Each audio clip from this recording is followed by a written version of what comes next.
En las aguas cristalinas de Cancún, donde miles de parejas celebran el amor eterno, una mujer desapareció sin dejar rastro durante su luna de miel.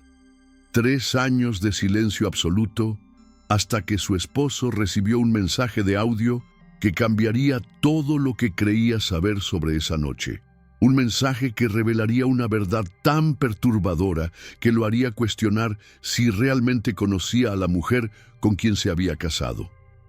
Si estás aquí es porque, como nosotros en Ecos del Silencio, sientes esa necesidad de desentrañar los misterios que la vida nos presenta. Suscríbete y activa las notificaciones, porque lo que estás a punto de escuchar podría cambiar tu perspectiva sobre las desapariciones para siempre. Era julio de 2019 cuando Marcos Delgado, ingeniero de 32 años de Guadalajara, decidió que había llegado el momento de pedirle matrimonio a Sofía Herrera. Llevaban 4 años de relación, una historia que había comenzado en la universidad y que había resistido la distancia, los cambios de trabajo y las presiones familiares. Sofía, de 29 años, trabajaba como arquitecta en una firma prestigiosa de la Ciudad de México. Era una mujer de sonrisa fácil, ojos verdes intensos y una pasión por la fotografía que la llevaba a capturar cada momento especial de sus vidas. La propuesta fue perfecta. En el mismo café donde se habían conocido, con el anillo que había pertenecido a su abuela, Marcos se arrodilló frente a una Sofía que no podía contener las lágrimas. Sí, 1000 veces sí, fueron sus palabras, mientras los otros clientes aplaudían emocionados. Esa noche, abrazados en el sofá de su departamento, planearon una boda íntima y una luna de miel en Cancún, el destino que Sofía había soñado desde niña. Los preparativos fueron intensos pero felices. Sofía se encargaba de cada detalle con la meticulosidad que la caracterizaba en su trabajo. Había creado carpetas digitales organizadas por colores, listas de invitados actualizadas semanalmente y un cronograma que cumplía con precisión militar. Marcos bromeaba diciendo que su futura esposa podría organizar la construcción de una ciudad entera sin despeinarse. La boda se celebró el 15 de marzo de 2020, justo antes de que el mundo cambiara para siempre. Fue una ceremonia pequeña, con solo 50 invitados en una hacienda colonial en las afueras de Guadalajara. Sofía lucía radiante en un vestido de encaje que había diseñado ella misma, mientras Marcos no podía dejar de sonreír. Las fotografías de ese día muestran a una pareja completamente enamorada, con miradas cómplices y sonrisas genuinas. Debido a las restricciones que comenzaban a implementarse por la pandemia, tuvieron que posponer su luna de miel. Pero Sofía no se desanimó. «Será aún más especial cuando podamos ir», le decía a Marcos cada vez que él se disculpaba por la postergación. Durante los meses de espera, ella coleccionó folletos de hoteles, investigó restaurantes y creó un itinerario detallado de todo lo que harían en Cancún. Finalmente, en febrero de 2021, cuando las restricciones se relajaron, pudieron hacer realidad ese viaje soñado. Reservaron 5 noches en el Hotel Paradisus, un resort de 5 estrellas en la zona hotelera. Sofía había elegido específicamente ese lugar porque tenía acceso directo a la playa y ofrecía excursiones a cenotes, algo que siempre había querido experimentar. El vuelo del 14 de febrero salió puntual desde Guadalajara. Marcos recuerda vívidamente cómo Sofía presionaba su rostro contra la ventanilla del avión, fotografiando las nubes con la emoción de una niña. «¿Puedes creer que finalmente lo estamos haciendo?», le había susurrado al oído, tomando su mano. Esa fue una de las últimas conversaciones completamente normales que tendrían. Al llegar a Cancún, el calor húmedo los envolvió como un abrazo. Sofía había insistido en tomar un taxi en lugar del transporte del hotel porque quería ver la verdadera ciudad, Durante el trayecto no dejó de tomar fotografías de las calles, los vendedores ambulantes y los murales coloridos. «Quiero recordar cada segundo», le había dicho a Marcos, quien ahora se pregunta si esas palabras tenían un significado más profundo. El check-in en el hotel fue sin complicaciones.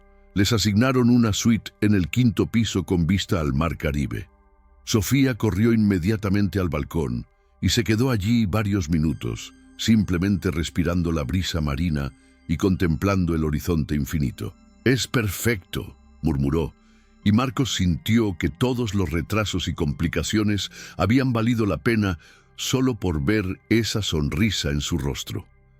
Esa primera noche cenaron en el restaurante del hotel. Sofía había elegido un vestido blanco que flotaba con la brisa nocturna y había dejado su cabello suelto, algo que hacía únicamente en ocasiones especiales. Durante la cena, brindaron con champán y planificaron los días siguientes. Tenían reservas para snorkel, una excursión a las ruinas de Tulum y, por supuesto, la visita a los cenotes que tanto emocionaba a Sofía. Pero mientras Marcos recuerda esa cena como perfecta, también recuerda algo que no le dio importancia en ese momento. Sofía revisaba constantemente su teléfono, algo poco habitual en ella. Cuando él le preguntó si todo estaba bien, ella sonrió y le dijo que solo estaba subiendo las fotos del viaje a su Instagram.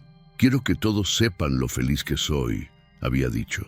Sin embargo, Marcos notó que parecía más nerviosa de lo normal, como si estuviera esperando algo. Regresaron a la habitación cerca de las 11 de la noche.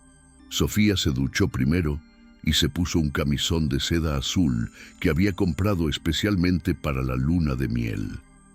Se acostaron abrazados, escuchando el sonido de las olas a través de la ventana abierta. Marcos se durmió profundamente, agotado por el vuelo y la emoción del día. Al despertar la mañana siguiente, la cama estaba vacía.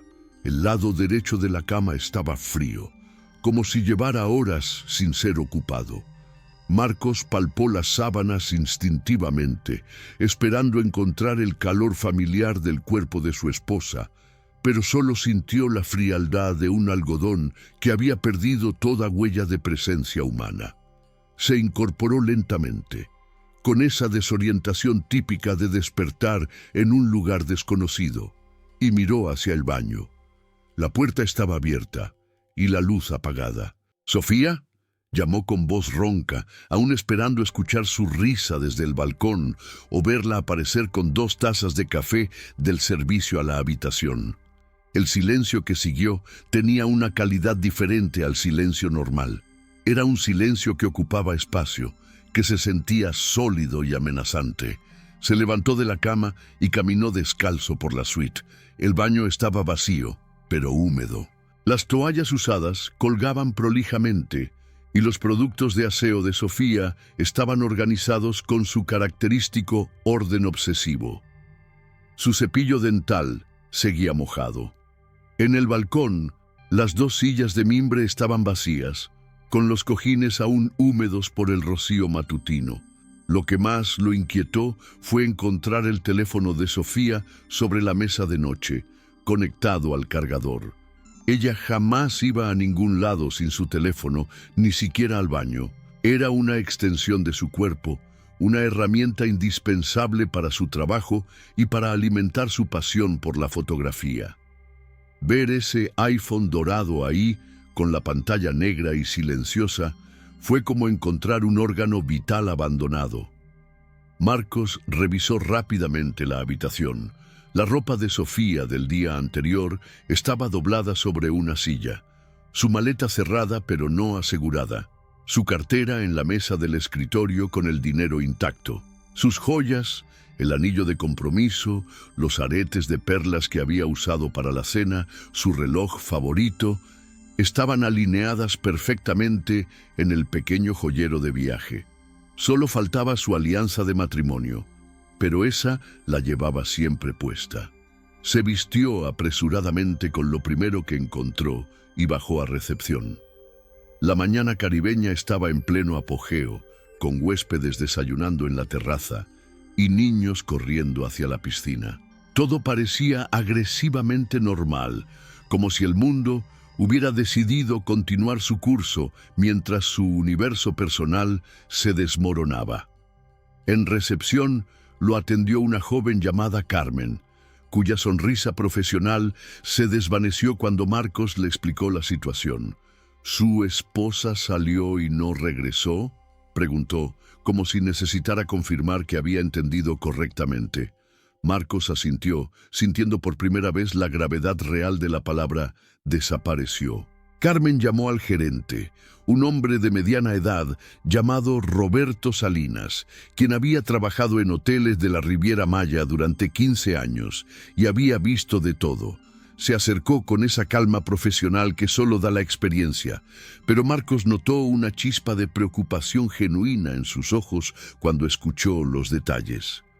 «Revisemos las cámaras de seguridad», dijo Roberto, invitando a Marcos a acompañarlo a la oficina de seguridad.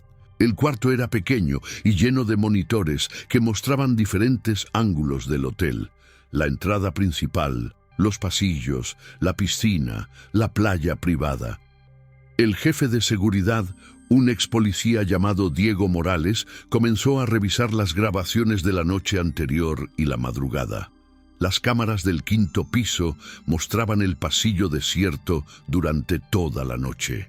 No había registro de Sofía saliendo de la habitación después de que entraran juntos a las 11:15 p.m. Las cámaras de los ascensores tampoco mostraban actividad sospechosa. Era como si se hubiera evaporado desde dentro de la habitación. «Vamos a revisar las cámaras exteriores», sugirió Diego, cambiando a las vistas de la playa y los jardines. Ahí encontraron algo. A las 2:47 a.m., una figura femenina aparecía caminando por el sendero que llevaba a la playa. La calidad de la imagen nocturna no permitía identificar claramente el rostro, pero la silueta y la manera de caminar le resultaron familiares a Marcos. La figura llevaba algo blanco, posiblemente el camisón de seda, y caminaba con paso decidido, no como alguien que pasea casualmente por la playa en la madrugada.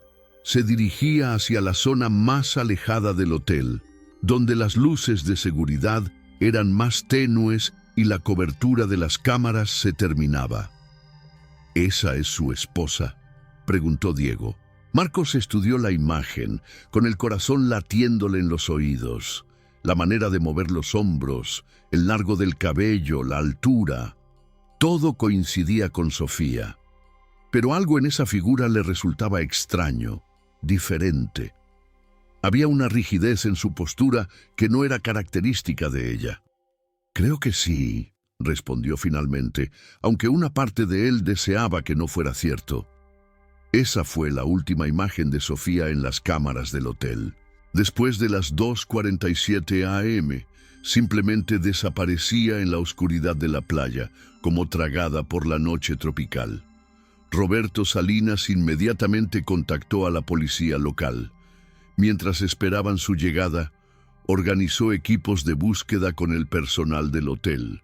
Jardineros, camareras, salvavidas y personal de seguridad se dispersaron por toda la propiedad, revisando cada rincón, cada arbusto, cada espacio donde alguien podría estar herido o inconsciente. Marcos se unió a la búsqueda, gritando el nombre de su esposa bajo el sol implacable del Caribe. Recorrió la playa kilómetro a kilómetro, preguntando a cada vendedor ambulante, a cada turista tempranero, a cada pescador que preparaba sus botes.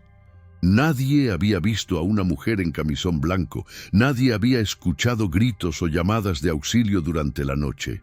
La policía llegó 2 horas después, en la forma del detective inspector Raúl Vázquez, un hombre de unos 40 años, con la piel curtida por el sol caribeño y una expresión que había visto demasiados casos similares. Su primera pregunta fue directa y dolorosa.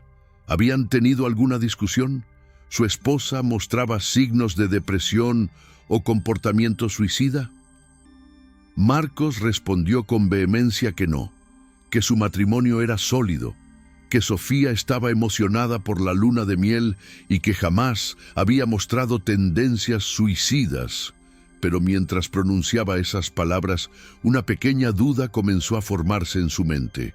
¿Realmente conocía todos los pensamientos de su esposa? Había algo que ella no le había contado. El detective Vázquez tomó nota de todo: la hora aproximada de desaparición, la ropa que faltaba, los objetos personales que había dejado atrás. Le pidió a Marcos una fotografía reciente de Sofía y comenzó a coordinar una búsqueda más amplia que incluiría a la Marina, la Guardia Costera y los hoteles vecinos. Mientras tanto, Marcos regresó a la habitación para buscar pistas que hubiera pasado por alto. Fue entonces cuando notó algo que no había visto antes. En la mesa de noche del lado de Sofía, bajo una revista de turismo, había una nota escrita a mano en su letra característica. El mensaje era breve y desconcertante. Si algo me pasa, busquen en mi correo la carpeta Proyecto C. M. Perdóname por no haberte dicho la verdad. Las manos de Marcos temblaron al sostener el papel. ¿Qué verdad? ¿Qué era Proyecto C? Y lo más aterrador de todo, ¿por qué Sofía había escrito esa nota como si supiera que algo iba a pasarle? La nota cambió todo. Marcos la leyó una y otra vez, estudiando cada trazo de la letra familiar de su esposa, buscando alguna pista en la presión del bolígrafo o en la inclinación de las palabras. Era definitivamente la caligrafía de Sofía. Esas A perfectamente redondeadas y esas S que terminaban con un pequeño floreado que había desarrollado desde la universidad. Pero el contenido era como leer las palabras de una extraña. Corrió hacia la laptop de Sofía, que estaba en su maleta, aún empacada con el mismo cuidado obsesivo con el que organizaba todo en su vida. Sus manos temblaron mientras introducía la contraseña que conocía. M63290, las iniciales de ambos y la fecha de su boda. La pantalla se iluminó mostrando el escritorio familiar, lleno de carpetas organizadas por colores y proyectos arquitectónicos perfectamente categorizados. Buscó en su cliente de correo la carpeta Proyecto C. Al principio no encontró nada, hasta que se dio cuenta de que estaba oculta entre las carpetas de trabajo. Ahí estaba, con un pequeño icono de carpeta gris, casi invisible entre los colores vibrantes del resto de su organización digital. Al abrirla, Marcos sintió como si el suelo se moviera bajo sus pies. La carpeta contenía más de 200 emails intercambiados durante los últimos 8 meses con una persona identificada solo como CR. Los asuntos de los mensajes eran crípticos. Confirmación fase 2. Ajustes al cronograma. Último punto de contacto confirmado. Comenzó a leer desde el primer email, fechado en junio de 2020. Sofía, después de nuestra conversación, confirmo que estoy dispuesto a ayudarte, pero necesito que entiendas que una vez que comencemos, no habrá vuelta atrás. El plan debe ejecutarse exactamente como lo hemos discutido. CR. La respuesta de Sofía había sido: entiendo las implicaciones. He estado pensando en esto durante años y finalmente tengo el coraje para hacerlo. Mi vida actual es una mentira que ya no puedo sostener. Gracias por darme esta oportunidad de ser quien realmente soy. Marcos leyó email tras email, cada uno revelando una conspiración que había estado desarrollándose bajo sus narices durante meses. Sofía había estado planeando desaparecer. No era víctima de un crimen, era la arquitecta de su propia desaparición. Los mensajes revelaban detalles escalofriantes de preparación. CR había investigado los patrones de seguridad del hotel, los horarios de las cámaras, las corrientes marítimas de la zona. Sofía había estado transfiriendo pequeñas cantidades de dinero a cuentas offshore durante meses. Había obtenido documentos falsificados, había estudiado rutas de escape y había creado una identidad completamente nueva. Pero lo que más lo desgarró fue leer las razones de Sofía para querer desaparecer. En un email particularmente largo, fechado 2 semanas antes de la boda, ella escribía: «No puedo seguir viviendo esta vida perfecta que todos esperan de mí. Marcos me ama, pero ama a una versión de mí que he construido cuidadosamente durante años. La verdadera Sofía murió hace tiempo, aplastada por las expectativas de ser la hija perfecta, la novia perfecta, la futura esposa perfecta. Necesito encontrar quién soy realmente, lejos de todas estas máscaras». Había párrafos enteros sobre cómo se sentía atrapada en una vida que había construido pero que no le pertenecía. Mencionaba presiones familiares, expectativas profesionales y una sensación creciente de que se estaba ahogando en la perfección que había cultivado meticulosamente. Lo más perturbador era leer cómo había planeado usar su luna de miel como la oportunidad perfecta para su desaparición. Cancún es ideal porque hay múltiples rutas de escape. El turismo crea confusión natural y Marcos estará tan enfocado en buscarme que no sospechará que fue planeado. Además, después de meses de planificar la boda perfecta, será creíble que finalmente me quebré bajo la presión. CR había sido meticuloso en sus instrucciones. Le había enseñado a Sofía cómo confundir las cámaras de seguridad caminando en ciertos ángulos, cómo usar la oscuridad de la playa para desaparecer de la vista y cómo una lancha estaría esperándola en coordenadas específicas a las 3:15 am. Marcos encontró mapas detallados de la costa, horarios de mareas y hasta fotografías de la playa tomadas en diferentes momentos del día para estudiar la visibilidad desde el hotel. Todo estaba planificado con la misma precisión obsesiva que Sofía aplicaba a sus proyectos arquitectónicos. Pero había algo más en esos emails que lo confundía. En los mensajes más recientes, Sofía parecía estar teniendo dudas. He estado pensando, ¿y si hay otra manera? ¿Y si simplemente le digo a Marcos la verdad sobre cómo me siento? La respuesta de CR había sido tajante. Sofía, hemos invertido demasiado tiempo y recursos en esto. Además, ¿realmente crees que tu esposo entendería? Los hombres como él no aceptan que sus esposas perfectas no sean realmente perfectas. Esto es tu única oportunidad de libertad real. El último intercambio de emails había sido 2 días antes de viajar a Cancún. Sofía había escrito: «Estoy asustada. Marcos ha sido tan dulce durante los preparativos del viaje. Ayer me trajo flores solo porque vio que estaba estresada. ¿Cómo puedo hacerle esto a alguien que me ama tanto?». CR había respondido: «El amor verdadero a veces requiere decisiones difíciles. Si realmente lo amas, le darás la oportunidad de encontrar a alguien que pueda ser auténtica con él. Tú no puedes. El plan procede como se acordó». Marcos cerró la laptop y se dejó caer en la silla. Todo su mundo se había invertido en el espacio de 1 hora. Su esposa no había sido secuestrada ni había sufrido un accidente. Había orquestado deliberadamente su propia desaparición. Había pagado a alguien para que la ayudara y lo había hecho durante su luna de miel, el momento que debería haber sido el más feliz de sus vidas.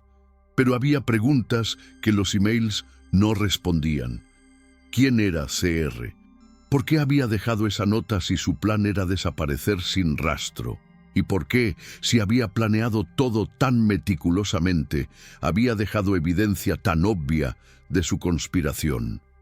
Marcos miró hacia el balcón, donde apenas 12 horas antes habían estado abrazados viendo el atardecer caribeño. Se preguntó cuántas de las sonrisas de Sofía durante ese viaje habían sido genuinas y cuántas habían sido parte de una actuación final antes de desaparecer para siempre. El teléfono sonó, interrumpiendo sus pensamientos. Era el detective Vázquez con una actualización sobre la búsqueda. Habían encontrado restos de tela blanca en las rocas cerca de la playa. y la Guardia Costera había expandido la búsqueda al océano abierto, operando bajo la teoría de que Sofía podría haberse ahogado. Marcos escuchó la actualización sin revelar lo que había descubierto. Una parte de él quería proteger a Sofía, mantener su secreto, aunque eso significara vivir para siempre con la incertidumbre. Pero otra parte de él, la parte que se sentía traicionada y utilizada, quería exponer toda la verdad. Colgó el teléfono y regresó a la laptop. Necesitaba saber más sobre CR y sobre los verdaderos motivos de su esposa. Pero mientras revisaba más emails, no se imaginaba que la historia apenas estaba comenzando y que la verdad completa sería aún más perturbadora de lo que había descubierto hasta ahora. Los días siguientes pasaron como una pesadilla surreal. Marcos cooperó con la investigación oficial mientras mantenía en secreto el descubrimiento de los emails. La búsqueda se intensificó, con buzos explorando las aguas cercanas al hotel y equipos de rescate peinando kilómetros de costa. Los medios locales comenzaron a cubrir la historia. Arquitecta mexicana desaparece durante luna de miel en Cancún. El detective Vázquez dirigía la investigación con eficiencia profesional, pero Marcos podía ver en sus ojos la resignación de alguien que había visto demasiados casos similares. Las corrientes son muy fuertes en esta época del año, le explicó una tarde, mientras revisaban mapas marítimos en la estación de policía. Si su esposa entró al agua, el mar pudo haber arrastrado el cuerpo muy lejos de la costa. Marcos asentía y hacía las preguntas que se esperaban de un esposo desesperado, pero por dentro luchaba con un conflicto terrible. Cada recurso gastado en la búsqueda, cada hora que los rescatistas pasaban arriesgando sus vidas, cada lágrima de los familiares que habían llegado desde Guadalajara, todo se basaba en una mentira que solo él conocía. Los familiares de ambos lados habían llegado al segundo día. Los padres de Sofía, don Alberto y doña Carmen, eran personas devotas que se aferraban a la esperanza con una fe inquebrantable. «Dios nos la va a devolver», repetía doña Carmen como un mantra, apretando un rosario entre sus manos temblorosas. «Mi hija es una luchadora, está en algún lugar esperando que la encontremos». La madre de Marcos, doña Esperanza, había volado desde Guadalajara el mismo día que se enteró. Era una mujer práctica que se había hecho cargo de todos los aspectos logísticos: contactar con la embajada, coordinar con los seguros, manejar las llamadas de los medios. Pero Marcos la había visto llorar en silencio cuando pensaba que nadie la veía. Durante las noches, cuando regresaba a la habitación del hotel, que ahora parecía un mausoleo de recuerdos, Marcos continuaba investigando. Había copiado todos los emails a una unidad flash y los estudiaba obsesivamente, buscando pistas sobre la identidad de CR. Finalmente encontró una. En uno de los emails más antiguos, CR había mencionado casualmente «mi oficina cerca del puerto de Vallarta». Marcos realizó búsquedas exhaustivas en Internet, cruzando referencias hasta que encontró una conexión. Carlos Ramírez, un investigador privado especializado en casos de personas desaparecidas y nuevos comienzos, como eufemísticamente describía su sitio web. Su oficina estaba efectivamente cerca del puerto de Vallarta y sus servicios incluían consultoría en privacidad personal y asesoría en relocación discreta. Las reseñas en línea eran escasas pero consistentes, clientes que agradecían su profesionalismo absoluto y su capacidad para resolver situaciones complejas de manera definitiva. Marcos encontró incluso una fotografía de Ramírez en un artículo periodístico de hacía 2 años, donde lo entrevistaban sobre el aumento de desapariciones voluntarias en México. Era un hombre de unos 50 años, delgado, con el cabello gris perfectamente peinado y ojos que parecían calcular cada palabra antes de pronunciarla. En el artículo, Ramírez explicaba su filosofía. Vivimos en una sociedad que no permite reinventarse. Las personas se sienten atrapadas en identidades que construyeron cuando eran jóvenes e inexpertos.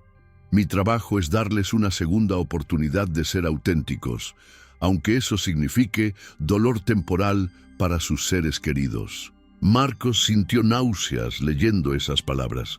Este hombre había convencido a su esposa de que destruir su matrimonio y devastar a su familia era un acto de autenticidad. Había profesionalizado la traición y la había vendido como liberación personal.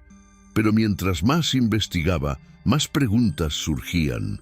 Los emails mostraban que Sofía había pagado a Ramírez una suma considerable, casi todos sus ahorros personales, pero no había detalles específicos sobre su nuevo destino o identidad. Era como si toda la correspondencia hubiera sido deliberadamente vaga en los aspectos más cruciales. Una semana después de la desaparición, la búsqueda oficial se redujo significativamente. El detective Vázquez le explicó a Marcos que sin nuevas pistas o evidencia, los recursos tenían que ser redirigidos a otros casos. No significa que hayamos abandonado la investigación, le aseguró, pero después de una semana en estas aguas, las posibilidades de encontrar a su esposa con vida son muy reducidas. Marcos regresó a Guadalajara con una certificación de muerte presumida y el peso de un secreto que amenazaba con aplastarlo. Los siguientes meses fueron un blur de trámites legales, sesiones de terapia que no podían ser honestas y noches de insomnio revisando obsesivamente los emails de Sofía. Sus amigos y familiares lo rodearon con amor y apoyo, pero él se sentía como un impostor recibiendo consuelo por una pérdida que sabía que había sido deliberada. ¿Cómo podía llorar por alguien que había elegido abandonarlo? ¿Cómo podía aceptar condolencias por una tragedia que había sido cuidadosamente orquestada? Intentó contactar a Carlos Ramírez múltiples veces, pero el número de teléfono estaba desconectado y su oficina en Vallarta había sido cerrada.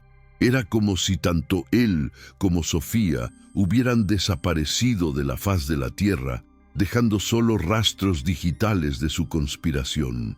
Marcos se sumergió en el trabajo, aceptando proyectos cada vez más demandantes que lo mantuvieran ocupado durante 12 o 14 horas al día. Sus colegas lo admiraban por su fortaleza y su capacidad de seguir adelante después de una tragedia tan terrible. Si tan solo supieran la verdad. Pasaron los meses. El primer aniversario de la desaparición llegó y se fue con una pequeña ceremonia memorial organizada por los padres de Sofía. Marcos participó, pronunció palabras emotivas sobre su amada esposa perdida y regresó a casa sintiendo que cada palabra había sido una traición tanto a Sofía como a quienes la lloraban genuinamente. Intentó salir con otras mujeres, pero cada cita terminaba prematuramente cuando se daba cuenta de que estaba buscando señales de decepción o engaño en cada sonrisa, analizando cada palabra en busca de significados ocultos. La traición de Sofía había envenenado su capacidad de confiar, convirtiéndolo en un detective amateur en cada interacción romántica.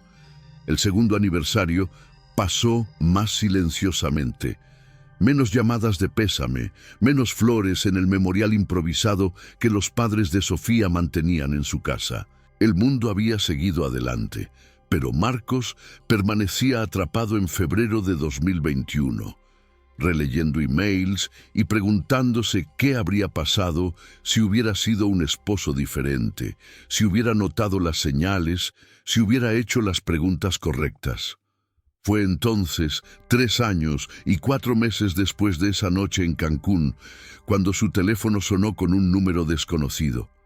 Era una llamada de WhatsApp, y cuando contestó, no hubo voz al otro lado, solo silencio durante varios segundos, y luego el sonido de la llamada terminando. Minutos después, llegó un mensaje de audio al mismo número. Marcos miró la pantalla con el corazón latiéndole violentamente. El archivo de audio duraba 2 minutos y 37 segundos. Sus manos temblaron mientras presionaba el botón de reproducción, sin saber que lo que estaba a punto de escuchar cambiaría todo lo que creía saber sobre la desaparición de su esposa. La voz que salió de los altavoces era inconfundiblemente la de Sofía, pero sonaba diferente, más madura, más cansada, con un acento que no había tenido antes. Marcos, sé que no tienes ninguna razón para escuchar esto, pero necesito que sepas la verdad. La verdad completa, no la versión que encontraste en mis emails. Sí, sé que los leíste. Sabía que los encontrarías porque te conozco mejor que tú mismo. Necesitaba tiempo para encontrar el valor de contarte lo que realmente pasó en Cancún y por qué todo salió tan terriblemente mal. Marcos pausó la grabación, respirando profundamente. Después de 3 años de silencio, escuchar la voz de Sofía era como ver un fantasma, pero había algo en su tono que lo perturbaba, una urgencia que no había estado presente en ninguno de sus emails. Presionó play nuevamente. Los emails que leíste son reales, pero no cuentan toda la historia. Sí, planeé desaparecer. Sí, contraté a Carlos Ramírez. Pero lo que no sabías es que cuando llegué al punto de encuentro en la playa esa noche, él no estaba solo. Marcos respiró profundamente y presionó play nuevamente. Los emails que leíste son reales, pero no cuentan toda la historia. Sí, planeé desaparecer. Sí, contraté a Carlos Ramírez. Pero lo que no sabías es que cuando llegué al punto de encuentro en la playa esa noche, él no estaba solo. La voz de Sofía se quebró ligeramente antes de continuar. Había otros 2 hombres con él. Al principio pensé que eran parte del plan, tal vez ayudantes para el traslado. Pero cuando me acerqué, vi la expresión en el rostro de Carlos. No era la misma persona profesional con la que había estado intercambiando emails durante meses. Había algo diferente, algo predatorio. Marcos sintió que el mundo se desplomaba por segunda vez en 3 años. Me dijeron que había habido un cambio de planes, que mi nueva identidad tendría un precio adicional que no habíamos discutido. Cuando me negué, cuando traté de regresar al hotel, me sujetaron. Carlos me dijo que había cometido un error al confiar en él, que mi caso era demasiado valioso para simplemente dejarme ir con una nueva identidad. La respiración de Sofía se hizo más agitada en la grabación. Me explicó que había toda una red de personas que pagaban por servicios específicos. Mujeres que habían desaparecido voluntariamente eran perfectas porque nadie las buscaría realmente como víctimas de trata. Sus familias pensarían que habían elegido irse. Era el crimen perfecto. Marcos se levantó del sofá, caminando de un lado a otro mientras escuchaba, sintiendo náuseas. Logré escapar esa noche, no sé cómo, pero mientras discutían sobre qué hacer conmigo, corrí hacia el agua. Sabía nadar lo suficientemente bien para llegar a las rocas del lado norte de la bahía. Estuve escondida allí hasta el amanecer cuando pude ver que había botes de búsqueda. Pero no podía regresar, Marcos. Si Carlos descubría que había sobrevivido, vendría por mí. Y peor aún, vendría por ti. La voz de Sofía se volvió más urgente. He estado viviendo con documentos falsos que conseguí por mi cuenta, trabajando en empleos donde pagan en efectivo, moviéndome cada pocos meses. Pero Carlos me encontró hace 3 semanas. Sus hombres aparecieron en el café donde trabajo en Guatemala. Logré escapar, pero sé que no tengo mucho tiempo. Hubo una pausa larga en la grabación, solo el sonido de Sofía respirando entrecortadamente. Marcos, necesito que sepas que todo lo que escribí en esos emails sobre sentirme atrapada era mentira. Lo escribí porque Carlos me dijo que era la única manera de que el plan funcionara. que necesitaba una motivación creíble para mi desaparición. La verdad es que nunca quise dejarte. Nunca quise dejar nuestra vida. Fui una idiota que pensó que podía controlar algo que era mucho más grande y peligroso de lo que imaginaba. Marcos se detuvo frente a la ventana, las lágrimas corriendo por su rostro. He estado tratando de encontrar evidencia contra Carlos y su red durante estos 3 años. Tengo nombres, lugares, fotografías. Está todo en una caja de seguridad en el Banco Nacional de Guatemala, sucursal Zona 10, caja número 247. La llave está escondida detrás del marco de nuestra foto de boda en casa de mis padres. Por favor, entrega todo a las autoridades. Hay al menos 20 mujeres que han desaparecido a través de esta red. Su voz se quebró completamente. Marcos, si estás escuchando esto, probablemente significa que Carlos me encontró. Quería que supieras que cada día de estos 3 años pensé en ti, en regresar, en encontrar una manera de explicártelo todo. Pero tenía miedo de que si te contaba la verdad, tratarías de buscarme y te pondrías en peligro. Hubo otra pausa, y cuando Sofía volvió a hablar, su voz era apenas un susurro. Te amo, Marcos. Siempre te amé. Perdóname por no confiar en ti desde el principio. Perdóname por estos 3 años de dolor. Y por favor, perdóname por no poder regresar a casa. La grabación terminó con el sonido de una puerta abriéndose bruscamente y la voz de Sofía gritando antes de que se cortara abruptamente. Marcos se quedó inmóvil durante varios minutos, procesando lo que acababa de escuchar. Su esposa no lo había abandonado por voluntad propia. No había sido una conspiración elaborada para escapar de su matrimonio.